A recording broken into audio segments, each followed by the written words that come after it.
Morning, everybody. Lovely to see you so bright and early. Great, great, great. Today to talk about teaching across the generations, which we're all doing, right? I mean, that's just the nature of education these days. So we've got everybody throughout the continuum, from you and me through continuing professional development, and it's sometimes they're all in the same room at the same time, so it's a little challenging. So today we have my friend and colleague from Duke here to talk to us and share some of his wisdom that he's learned across the years with us today. So Dr. Gordon is an associate dean for student affairs and associate professor of emergency medicine at the Duke University School of Medicine. He completed his medical degree at Harvard Medical School, and after completing his residency training in emergency medicine at University of Cincinnati in 2005, he joined the faculty at Duke University, where he's been ever since, and he's continued to practice as a clinician educator. He previously served as the undergraduate educator director for emergency medicine for over 15 years before becoming an advisory dean for the School of Medicine in July 2022.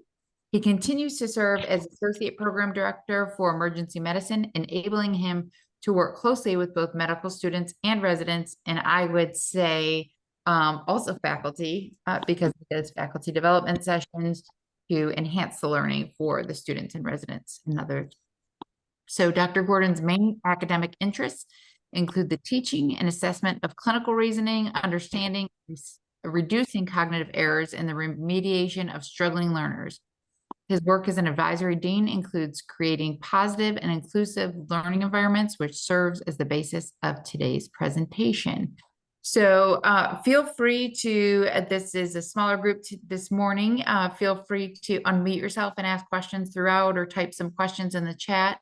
Dr. Gordon is amenable to that, or saving questions to the end, whatever you find works best for you. But yesterday was a wonderful discussion, and we hope today will be as well. So take it away, Dr. Gordon. Thanks, Sherry. Appreciate you all being here. I'm more of a night owl than a morning person, so the fact that you are on this screen at 7 a.m. is much appreciated. And just also want to thank Sherry, Maria, and Deborah, and Heather, and Sarah for being wonderful hosts, and for making sure I have not got lost in campus and have kept me really well fed and rested. So thank you. I've really enjoyed my stay here. Before I start sharing my slides, I just wanted to give a little bit of more background behind this talk. So most of the time, what I've been speaking about historically has actually been clinical reasoning and what it is and how we assess it and how we can teach it. But about a year ago, I was approached by Dr. McNeil at Duke, who oversees our teaching academy, which is kind of similar in its mission for faculty development. And she asked me to give a talk on teaching multi-generational teams. And at first, I thought she didn't like me anymore and was giving me maybe I was the last one she asked. But when I thought more about my work with students and residents, and as Sherry said, faculty through my different roles, I could see why how a lot of this stuff does relate to the work I do. And what I'm sharing with you today is strategies and solutions that I have found very helpful in kind of working across learners of different generations.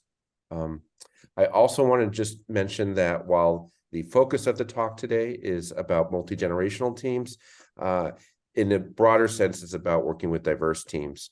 So whether it's generations, race, gender, sexual orientation, there are many different lines of diversity our teams can have. But I think the principles that come out here, as far as we bridge those gaps and create unity and inclusivity, I think the principle is the same.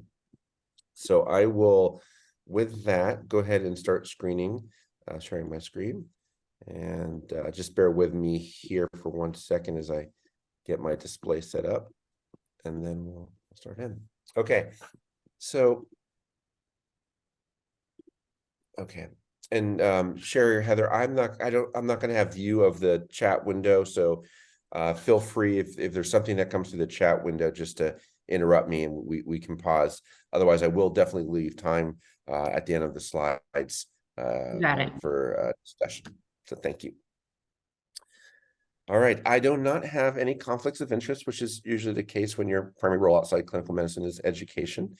But I did want to share that I have some confessions, and I just some personal hobbies of mine is my new COVID hobby was backyard Neapolitan pizza making, which I'm really enjoying. Still learning a lot. So if any of you out there have any tips or do this as well, we should catch up for sure. And then I have a problem with dark chocolate and not being able to say no. So I thank my friends last night for making sure I had some dark chocolate for dinner last night. It was much appreciated. What I want to cover today, I want to review the values, attitudes, and communication styles that are assigned to different generations. So this is the idea that we'll dive into, that when you were born might influence your personality, what that looks like, and also what the limitations of that construct may be. I want to talk about the different needs and expectations of our learners that might be informed by the generation that they belong to. I'm going to share what I've heard from my learners at Duke, and we're going to also take some time to share what you may feel about your learners here locally at Carilion. And then lastly, I'm going to dive into this concept of seeing and perhaps present it in a way that you haven't heard before, but in a way that I think can be very meaningful in thinking about when you're working with a diverse group. How can the way we see people help bring make our tighter community and make it feel more inclusive for everyone? So let's start with the question of generations. What's the big deal? I mean, naturally, of course, as we get older, our interests may change, our hobbies may change. We may have different expectations, but is it so big that we can't all get along, or so big that something like a good smartphone couldn't bring us all together? So what's the issue? What's the problem that we're trying to tackle in discussion about multi-generational teams? So what we're talking about is generational theory, and the idea that based on shared world events, shared changes in technology, realities and perceptions of current and future opportunity in the world, and then cultural heroes and icons, group of people based on just the time that they're born are going to have shared events. And based on that shared collective experience, they may end up with a shared personality. And by that meaning, they may develop similar attitudes, values, the way they relate to work, what they want to, the value they expect to gain from work, and how they communicate. So the reason why this became, where this started kind of particularly gaining traction, was when there was changes in the way the workforce was structured. So historically, the workplace was very divided, or very kind of structured such that you had upper management, middle management, and say lower management is one example. But your age and how long you've been alive kind of corresponded where you sat in this corporate structure. So if you were older, you supervised those that were younger, and they took your words for it. There was no kind of back and forth discussion, negotiation. It was a very top-down system where seniority in corporation correlated with seniority of age. Workplace changed, though. Groups from different generations started interfacing differently. They might be more horizontal, or very possible that someone who was younger had more corporate seniority than someone that was chronologically older. And what was observed or felt to occur is that because of the different generations and the different personalities, there was new conflict that hadn't existed before. So understanding what those generations were and how they may vary became of more interest in sociology and in the business world to try to optimize workplace culture, workplace efficiency. So you're probably familiar with this, nothing new here, but just an example that roughly a generation seems to occur every 20 years, and carries certain characteristics and flavors that with it.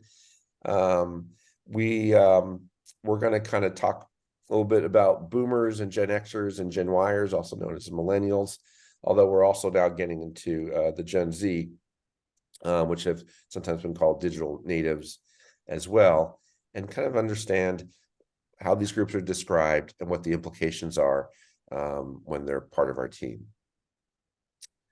So this is a slide not to memorize, but just to illustrate how different generations may have experienced major world events, the different cultures and heroes that can be associated.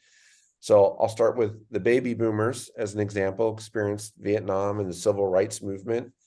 Their heroes at the time could be MLK and JFK, versus the Gen Xers who came after the Vietnam War ended. There was a sense that America had lost its first war.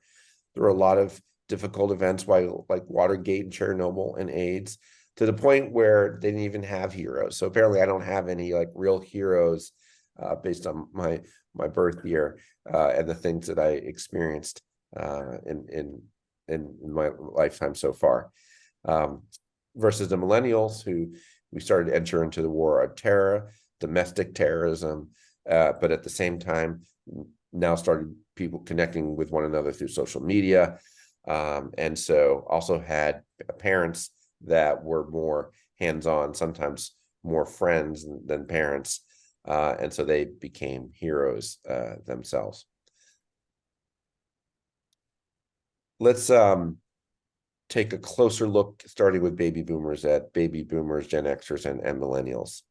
So based on the generational experience, how might that influence the values that they bring to the workforce, the assets, what they value from their employer and their workplace, the assets and liabilities they bring. And then lastly, I'll talk about motivation in the terms of, if you wanted to motivate a baby boomer, so to speak, in the workforce, what would you say to them? How could you light a fire under their belly to get them more engaged?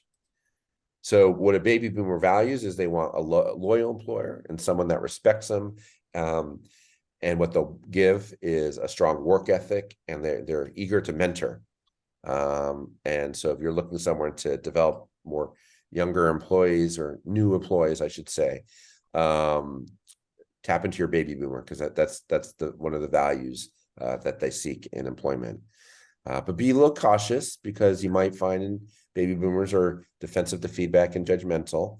If you need to motivate them, verbiage such as reminding them that they're really important to your success, that they're needed, will go over well. And so that's your baby boomer model there. Now, I'm a Gen Xer, so I'm going to speak in the first person. Apparently, what I need someone I can trust, but I also, in that trust, want them to respect my autonomy, so that I kind of have some discretion and control about how I do my projects and how I get things done. At the same time, balance is important to me. I don't want it to be all about work, and I need to have a little fun. So I give you, being employer, my independence and ability to function independently, and I can be adaptive as well as creative. But just know that why I need someone I can trust. My trust may be a little slow to give, and so sometimes I might be a little skeptical and a little distrustful. I'm also not very good at politics in the office. But I'll tell you what motivates me is, if you tell me what needs to be done, but give me the freedom to do it however I want, I'll appreciate that. And by the way, I don't like lots of meetings, but if we have to have them, let's at least make sure they're fun. So that's me as a Gen Xer. If you're a millennial, What you want is someone who understands you and can empathize with you as a person. That's the kind of boss, so to speak, you want. You enjoy work, but it's got to be meaningful, not work for the sake of work. And also, you really want to train, develop new skills, and evolve as a person. You will bring to your employer tech savviness, a sense of optimism, and you're very collaborative. You like to work with people, but you also need supervision, and you really like feedback, because you really want to develop those skills and know how you're doing, and kind of meeting the expectations of the job. And if a millennial need a little motivation, then someone just needs to say or remind you that you make a difference here, and that, boy, isn't this great? You get to work on a team and collaborate, working with bright and creative people just like you. You'll come across different associations and ways of defining the generations, but this was one that I thought was interesting to ponder about, how as we've moved from a baby boomer now into Gen Zers, the expectations of needs an employer has gone from loyal to someone that trusts, someone that understands, to someone now values and can operate in a diverse workforce, and brings diversity to the table. Going from someone that from their employer needed respect versus autonomy versus flexibility, now the workforce, really the newer generation, the Gen Zers, need stability. They need something, a workplace and a job that they feel that they can rely on. So you might have different reactions to what I just shared. You may resonate with it. You may say, like, I'm not I'm not buying it. Seems very stereotypical, and either reaction is I think totally fine. I'm going to share with you a little bit in the end about how I see this kind of theory and categorization. But I do want to start by acknowledging this article that I learned through Sherry, who was I think originally posted by your dean, which I think is a really good cautionary tale to generational categories. One being that this science is not a hard science. I mean, this isn't just totally made up. It's based on observation and surveys. So there is some methodology behind it, but it's also very it's kind of a looser science, so to speak. And then probably the biggest thing is always be cautious in any situation of not trying to say you fully understand, or if someone's totally figured out because you've assigned them to a group. So that is just going to lead to stereotyping, oversimplification, misunderstanding. So just because someone belongs to a Gen Z or millennial or Gen Xer category, don't assume that they have, as an individual, represent all the generational features that have been associated with that group. So we have to be very cautious about that. And then some other things about some of the bias that may be inherent in the categories, that these constructions tend to focus on differences rather than similarities, and the idea that people certainly change over time as they evolve personally, as they experience new events. So here's my take home for me, and how I kind of view the utility of generational theory. And I'm going to illustrate through a story, and I'm going to basically describe a behavior that I observed. And I know Maria and Sherry are on the call, and so we have to talk about competency-based education, which is all about observed behavior. So I'm going to describe a behavior and then illustrate how generational theory helped me, or at least the concepts behind it, help me interpret the behavior. So you're at a restaurant, and there is a man who has just finished a nice meal, nice Italian meal with his family. He gets the check, he signs the check, but before leaving, he takes that pen, puts it in his pocket, and then walks out with it. Why does he do that? That's the behavior you observed. There could be different reasons. One interpretation is that he really liked the pen. That restaurant uses nice pens, and he saw he wanted to hold on to that. He's a pen collector. Another interpretation could be that he really had a wonderful meal. He wanted a little memento of being together with his family, so he took it as a little historical token to remind him in the future about, wow, what a great meal this was. Well, let me tell you what taking that pen was really about. That man is my grandfather. He's 97, unfortunately, still doing well. But I just remember that story because it very much captures his personality. But to understand that, I needed to understand him not only as an individual, but also the greater context of how he grew up and the historical events he experienced. So he lived through the Great Depression. When he had finished high school, his father basically told him that he was now in charge of making it on his own. So he had to hustle and bustle.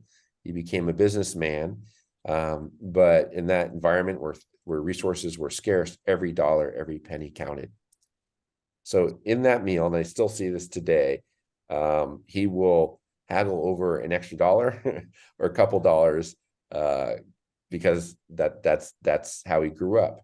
And at that meal, it so happened that he felt there was an overcharge for an item, but the waiter restaurant wouldn't budge. So to reclaim that dollar or dollars, he took that pen, so that in the end, it was a zero-sum game. But to understand my grandfather really was about, in part, understanding the generation or generational historical forces that he experienced and how that played a role in shaping who he was. Now, you'll see on the slide, I don't think that necessarily determined what he was. I think it was an influence. So I see this understanding that our personalities can be influenced by the events, by the technology that are available to us, I think does offer some value if we're truly trying to understand an individual, while also recognizing there's so much more that goes into that. One's unique individual genetic makeup and personality, the family they grew up with, where they grew up with in the state, country, and country. But I think they all inform and can help us understand those that are in our sphere. Okay, so it was wisely observed that every generation imagines itself to be more intelligent than one before and wiser than the one that comes after it. Who said that? The wise George Orwell.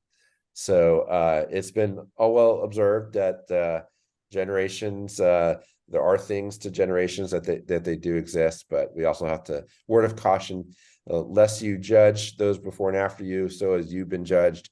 The goal here is to kind of understand one another, not to judge one another.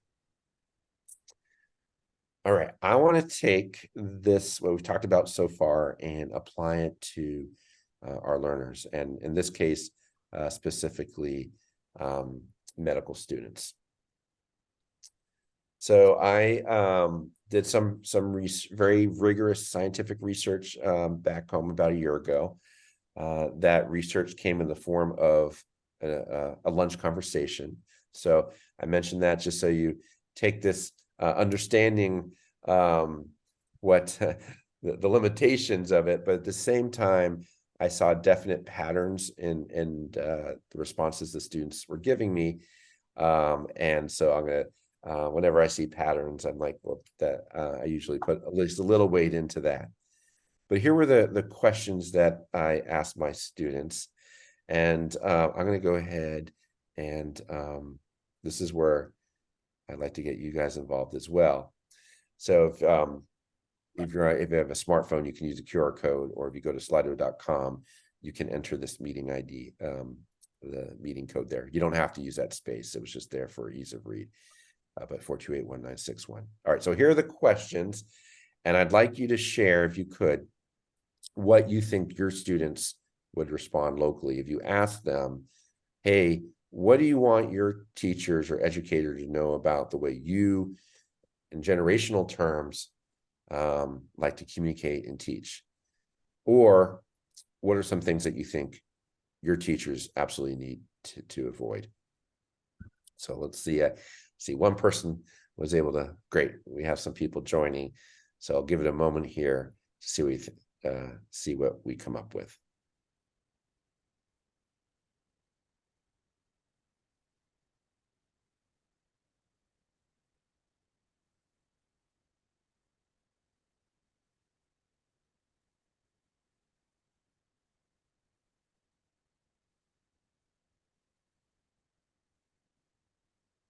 Just in case people are looking at their screens, I'm just going to start reading them. I like feedback, good and bad, share knowledge, not dictate it, avoid condensation, embarrassment, focus on benefit, talk to me, not down to me. Yes, I would like leaders to know that seeing the human first is important. Constructive feedback. Let's see, different style of learning, not just lecture, but more conversational. Yeah, don't waste my time if it's something I can find on video. Oh boy, was that ever present at my home? Let's see. Yeah, educators should not try to be cool, hip. Yeah, and use slang just to fit. I could see that being a fail. Keep me engaged, constructive. I like that, constructive, not condescending. Great. Okay. I'm going to share what my students shared and will match. I see 2 more people typing. Yeah, I like, boy, I just have to share a little personal. Don't waste my time with something find a video. That gets back to a conversation at home with children about how seeing the Grand Canyon is different than seeing it on video. So I definitely had some generational divide there. And yeah, what if we are cool and hip? Well, I say go for it, but maybe get some feedback yourself to verify whether that's an accurate perception. So, but yeah, we can all be cool too. All right. Okay. So very similar to some of the things that were mentioned, didactics to be interactive. You could use the word conversational. They want to be engaged, talked with, not at. So yeah, that read loud and clear from you as well. Clear communication and objectives. These are my first year students, and I would say in particular where I found they need guidance understandable is they have a lot of resources available to them. So when I was in medical school, it was like, here's a textbook. There was really no other major resources I needed to go or worry that, that I was missing. It was the textbook that we all had. But now there's all these third-party resources, learning materials, blogs, YouTubes. It's a bit overwhelming. So they need, understandably, with the amount of knowledge and the amount of resources, clear guidance and like, okay, here's what you really need to know. And here are the resources we're recommending. You can use others, but they do need a little more guidance than perhaps, at least when I was in medical school, I did. This comes up a lot. If you've been in, I'm not sure if you have a policy over laptops and lectures, but our students want us to make it clear that just because they have a laptop open doesn't mean they're emailing or shopping, although sometimes they really are. I've seen their screen, but there's also can be good use as well, where they've heard something that piqued their curiosity or they needed to verify. So they're searching and actually promoting their learning, not being distracted or avoiding attention. So just that is how technology grew up in the world. And so they just kind of want to make sure that it's not held against them negatively, because it does have some good use, even in front of the lecture. This was a tension they felt, and I don't know if this was a local effect or it's more generalizable, but they just wanted to make sure that their curiosity and their questioning didn't come across as challenging authority. It's for gaining clarity. And I think sometimes it may have been received like they were being too pushy or challenging when it's just seeking more understanding. And they just wanted instructors to be a little bit mindful of how it's response. It's okay to say this is not we'll take questions later, but you don't want to come back saying that that's not a meaningful question or it's not a necessary question. Just being clear that questions are welcome. They may just have to be answered at a different time. They mentioned that their generation, doesn't necessarily take hierarchy at face value just because you have a title. They like to understand why, how you got there, what your experience is, not just what the title that is at the end of your email, but what's behind that.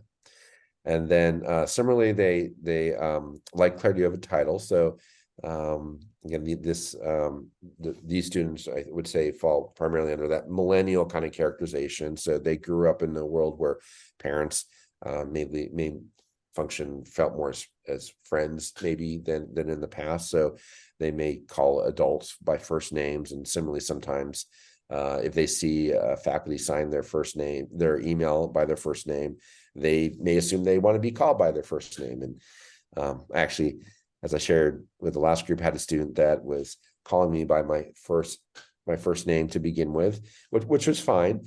I could tell it kind of mortified the other students who felt a more formal way of addressing their advisory dean. And then he finally asked how I wanted it to be addressed, and I thought about it, and I thought about it honestly, and I said, when I was a student, I always felt most appropriate calling my equivalent advisory dean by doctor in the same way. Even as a faculty member, I feel uncomfortable calling my dean by their first name. I have to call him Dean Klotman.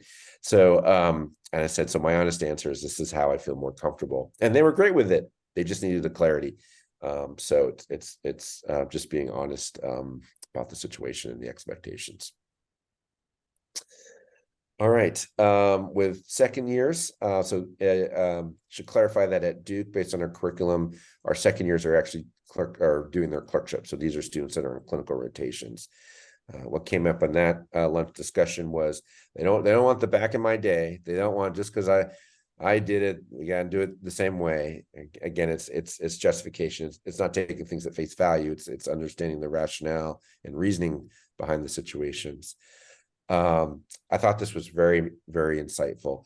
It's great to teach in front of patients and engage in a teaching circle, but just make sure teaching isn't done in a pejorative way where someone is trying to make a student look wrong or trying to make themselves look more knowledgeable in front of a patient. Just in general, that there's a little bit of a element of public humiliation that comes with that. And students, that would understandably be something that someone would be sensitive to. Similar to what the first year said, just be mindful of how you respond to their questions. They don't want you don't need to know, or it's not necessary. It could be like, oh, great question. Again, let's answer this a double time, or it's okay to say I don't know. But there's a difference between saying time and place versus not necessary, or you shouldn't be asking questions. That's going to take a hit on their comfort with being curious and seeking clarification. Things they want to see, they love that sense of partnership. I think I saw that come out in one of the responses, and they love it. It's very powerful when their supervisor, faculty, or resident says, "I don't know that either. That's a great question. Let's look that up." That is very freeing. The permission not to know. So group questions, group learning, they like that sense of partnership. They also mentioned that they found it very helpful when it was made clear to them that I am asking you not because you need to know everything, but because you're here to learn. And what we're engaging here right now is a learning space. I'm not assessing you. I'm not watching you right now. I just want to give you this space to learn. So let's ask some questions and see what we know and what we don't know, and just kind of acknowledging that I recognize you're always going to be evaluated. I'm not evaluating right now. I just want to teach, but kind of signposting that and making it very clear this is a teaching space, not an assessing space, is appreciated. Other things, as I saw, I think we know that they do benefit or appreciate clear objectives. Again, being that it would be easy to have multiple out there, but knowing where they should focus their attention.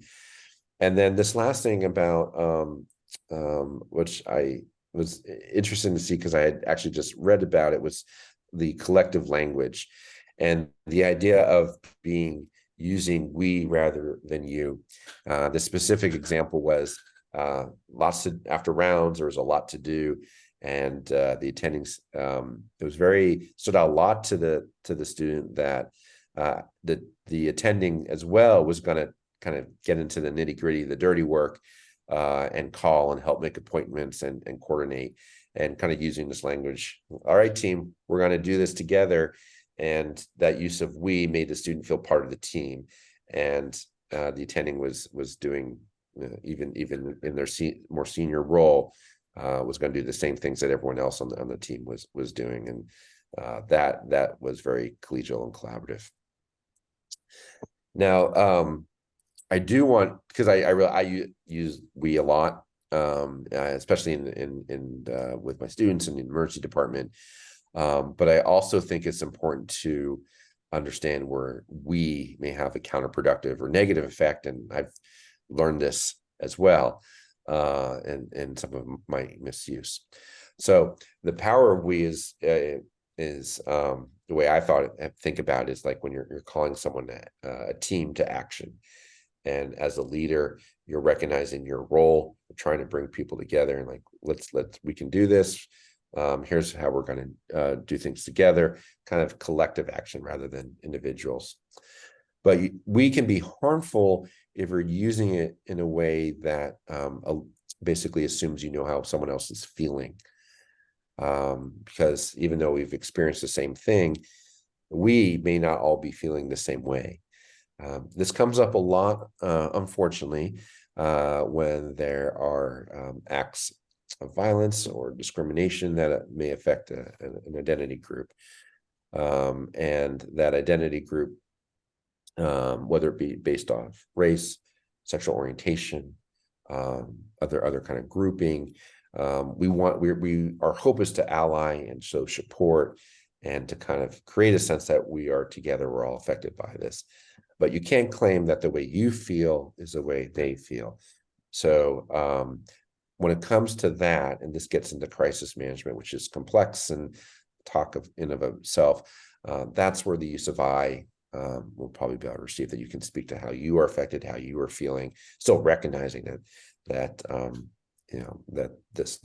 this was a very, very sad event, but not trying to claim that you know what they're feeling just because that's how you're feeling.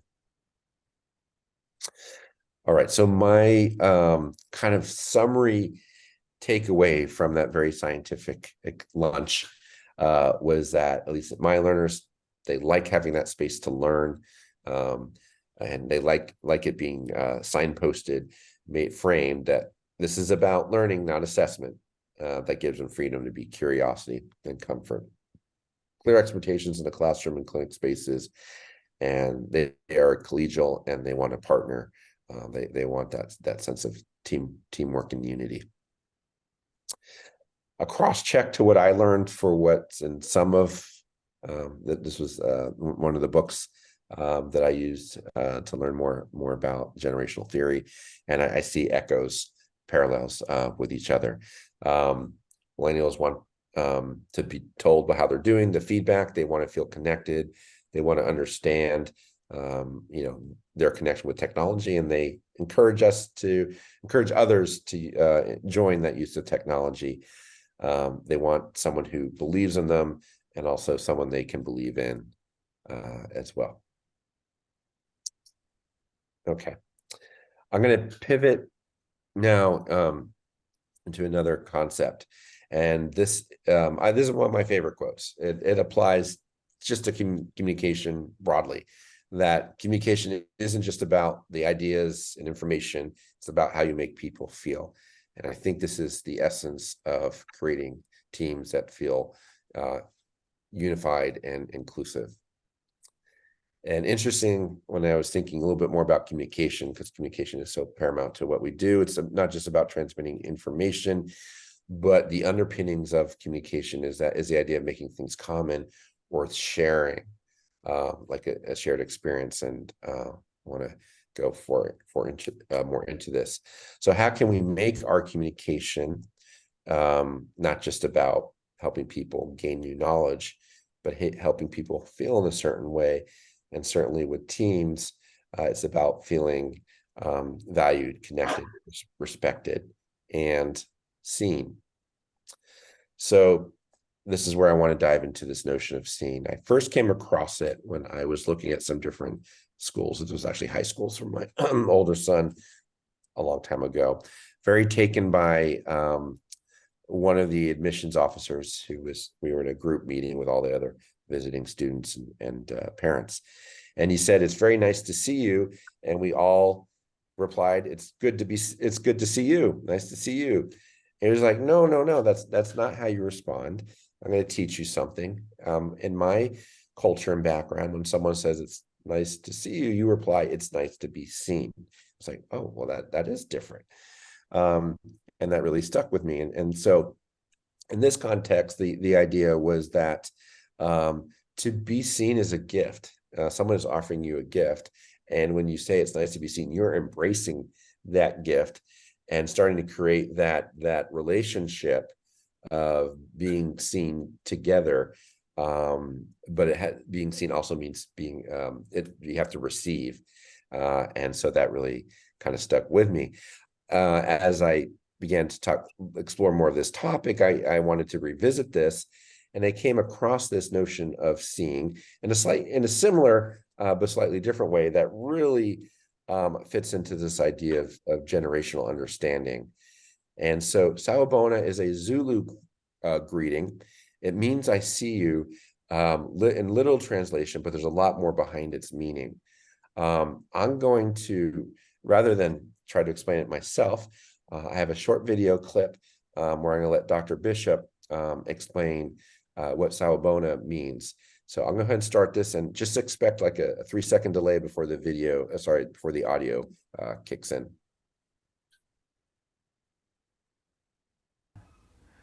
Sawubona is one of those primal words when people were still able to really see each other. In fact, the word says, we see you. So it's not a single eye person. That my eyes are connected to a dimension of reality we call ancestors. So my seeing includes my ancestors. My seeing also includes the divinities that are part of the celestial spheres of reality. So Sawubona says, we see you. And the response is, Yebo Sawubona, yes, we see you too. Because it's a dialogue. Seeing is a dialogue.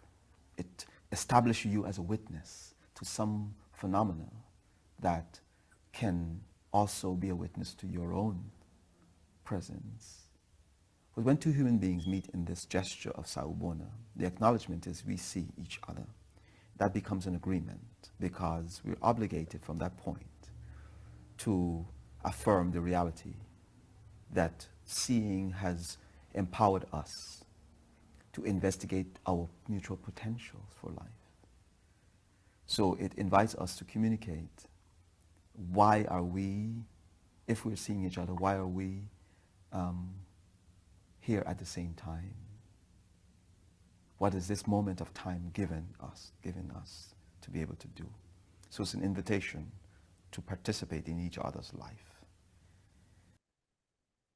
I was very taken by this explanation, this meaning, and just the idea behind the greeting. It goes a lot further than, hey, what's up, right? I mean, there's so much in there. Every time I watch it, I feel like I'm hearing something new.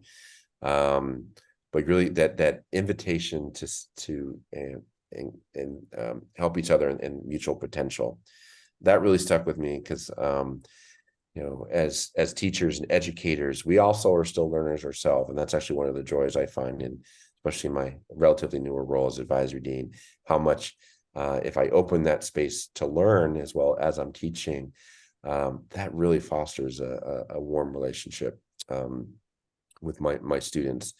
So I still have potential to grow into, and I find that my learners are really instrumental in teaching me new things, especially with vulnerability and openness, which I think they're better at than at least I have been, whether it's a generational thing or an individual thing. But that seeing is really about a relationship. and recognizing that two people have entered a space at the same time and are connected in that way. So very, very powerful greeting. We've seen this in pop culture as well. It's a big thing in Avatar. In the Na'vi culture, to be seen is to be accepted. And so when the elders finally told Jake that even as an avatar, they saw him, that meant that we now see you as one of our own. We now accept you as one of our own. So it was very much part of that, the narrative of that film. My dog, this is Abby. She's a little white Havanese who is a voracious carnivore despite her small size. But dogs in general are just masters at seeing us and teaching us how to see them, right? So here she is looking at a steak. Here she is looking at me. So in the end, I'm seeing her seeing a steak. Lots of seeing going on. But I think that's one of the reasons why people feel so connected to dogs, is just with those eyes. They see you and you know you're being felt seen, and they're wonderful companions. I wanted to share an interview I had with a student who was applying to medical school, and it was very, even from the beginning, I was like, this is a very mature professional young lady. And as I learned more about her, she in her gap year was put in a more at least middle management position, supervising people who are at least twice, if not three times her age. But I could tell she really succeeded at it. And I mentioned that I just learning more about this concept of being seen, and the way you're talking about work, I feel like you've done that. How did you, what would you say your secrets to success were? And here you can kind of see that she knew that it was important to make people feel valued. Part of that was giving people time to be listened and heard. It's a really important space, even if it doesn't necessarily change what you do. If people have had time to enter that space, they feel seen. Acknowledging that their work is important, has meaning. And then she was very intentional about, if there was going to be a workplace change, there was always an opportunity to share personal experience and perspective. Again, may not change the outcome, but it certainly changed the process. And I thought, so these are really kind of some concrete things to make people feel seen. I also wanted to share the harm or hurt that can come when someone is not seen. So again, the focus of this talk is about multi-generations, not differences when the diversity surrounds race or socioeconomic backgrounds. But I did want to share this because I think if when trying to make a place more inclusive, it's that seeing, that not being seen, that I think plays a big part of the core. This is Dr. Zaraza. He was a student at Duke. He's now just an incredible scientist. But he's not immune from the pain of not being seen. And you could see there, this was a perspective that he published in Cell some years ago. But he wrote that I've tried to live in a world that does not see color, but only succeeded in living in a world that does not see me. It provides examples of where he's not being seen and the pain that can be inflicted. So this was a very kind of succinct, very poignant piece of writing that I think further kind of helps illustrate this importance of being seen. And so here, the idea that, learners want to know that you care as much, if not more importantly, than what you're trying to teach them. That comes from one of our former presidents, Teddy Roosevelt. All right, lastly, and I'm going to just, I've been talking a little bit more to you all, so I'm going to just run through this, but I'll go ahead and just ask you to think about a coach that's one of your favorites and think about why. And I picked out two that I've learned a lot from. The coaching world is so much about building teams and culture, and I've just been amazed at how one individual can come in and change an organization. Part of it is because they're great. They understand the sport, they understand the technical aspects. But part of it is they're also they know how to build a strong culture and bring people together.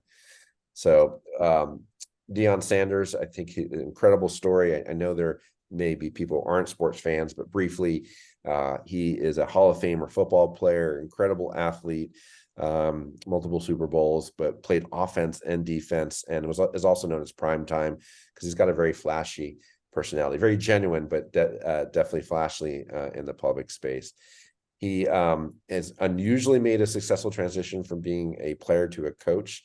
Started off at Jackson State in the college world, historically Black college, but turned that program around and put him on the map.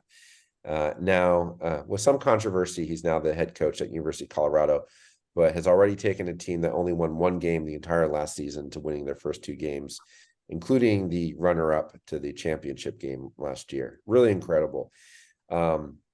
Again, part of it's because he knows the game, but I think probably most of it, or an essential piece of it, is how much he loves the sport, how much he loves his players. And part of it, this quote here is just kind of, there are different ways of seeing people. He's focused on seeing the best part, nurturing the qualities that he can sprinkle and blossom. And then, these are words on the screen that don't do full justice to hearing him say these words, because you feel the emotion behind it. But he truly comes from a position of love. He wants the kids to do well. He has their back. And because they feel that support, they elevate their games. So, he holds his players to a high standard. This is not about being fluffy and soft. As in his own words, he's told this team, "We're not here to win, we're here to dominate." That's powerful. But to get there, he's there for them, and they are doing great things there.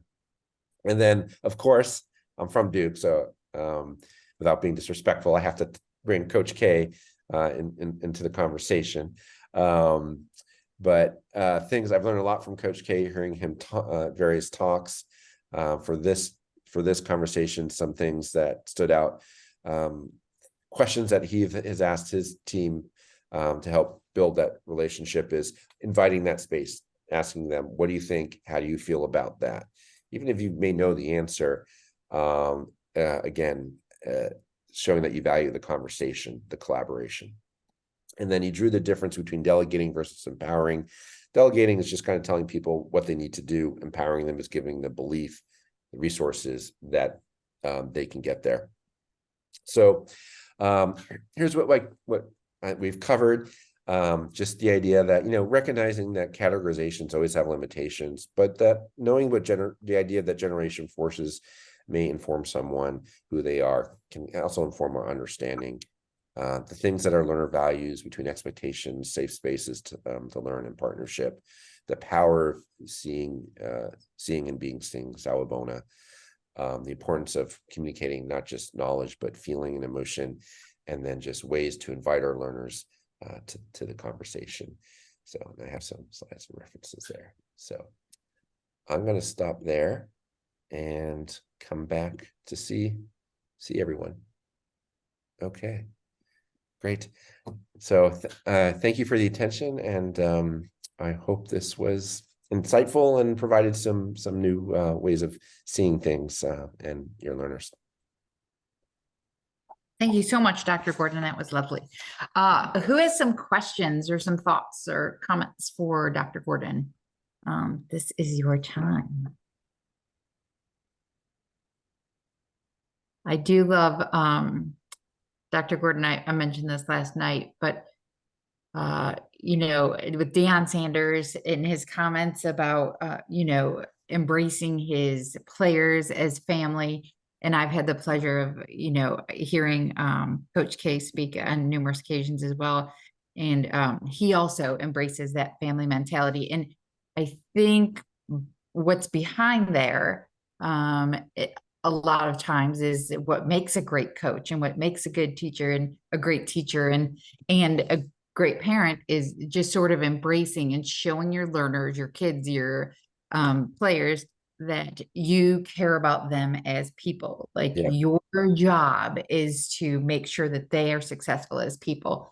And I think I try to convey that most times that I talk about teaching, is just engaging in that dialogue, that relationship, to where they recognize that you're not being hard on them because you don't like them, or you're being intentionally mean. You're challenging them in a way that makes them be successful. And hopefully it's a respectful challenge and something that if they recognize how much you care about them, then it's seen a little bit differently, I think. Oh, I totally agree with that. Two things on what you just said, Sherry. One is, I think you'll find that you feel more value and connected and enjoyment in your work as well. Like, because that whatever love or however you want to call it, you're giving that learner, you'll be reciprocated and your cup will be a little bit more full too. So you're not just giving, but you're receiving as well. And I have definitely had that experience where once I had that foundation of trust, it gave me more leverage to actually improve my ability to provide constructive criticism. Because they know you're coming from a good place. So once I have that, I actually think I can be more effective in helping that learner. So and I've said this before, and just to reiterate, this is not about not having expectations, not about setting, striving for excellence. It's just creating a foundation to get there. Well, thank you all so much for being here. I hope you have a wonderful day. Have a great rest of the day, everybody. Thanks for coming.